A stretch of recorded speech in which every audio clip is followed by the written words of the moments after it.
Alice?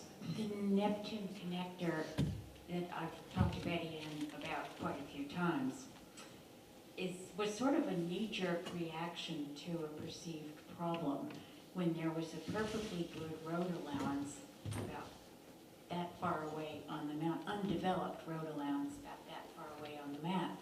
So it's difficult to understand why the knee-jerk reaction.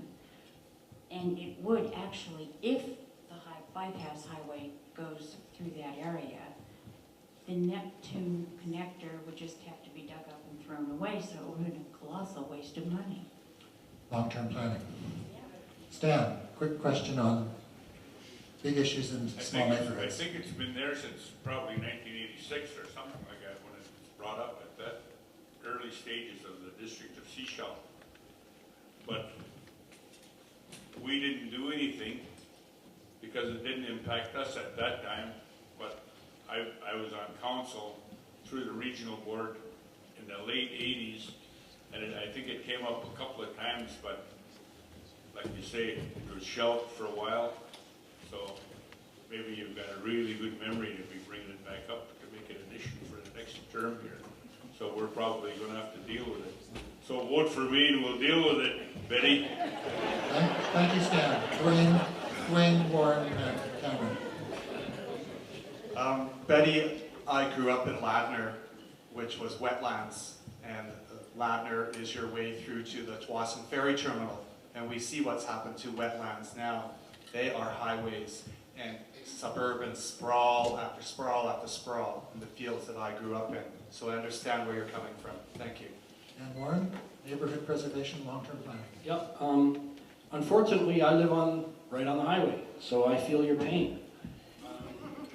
Not much I can do about it. I knew it was there when we bought the place. But there's an important lesson here for community. Before these types of issues arise, and I have been a big proponent of this, that is when we should be discussing them, not when it shows up at our front door and all of a sudden everybody gets mad. Deal with it before it happens. Talk to MOT now about alternatives that would be more acceptable to our community, instead of waiting for it to all of a sudden show up and go, what? You know? It's not a great way to end my comment, but thank you. One more response. All right, this is what government's all about, not in my backyard. This plan was developed about 1986, it's been on the books for years, and it hasn't happened because the Ministry of Highways for the province hasn't developed a bypass. We've heard other people that want it.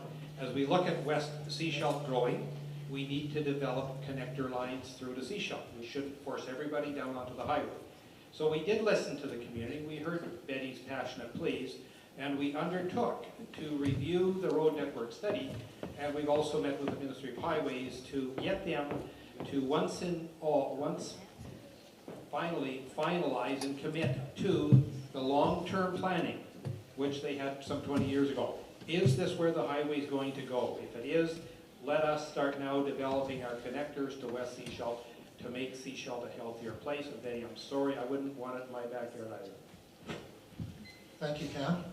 And I've been getting the hook here in terms of the fact that we have to actually pack the house up and put the chairs away and things of that nature.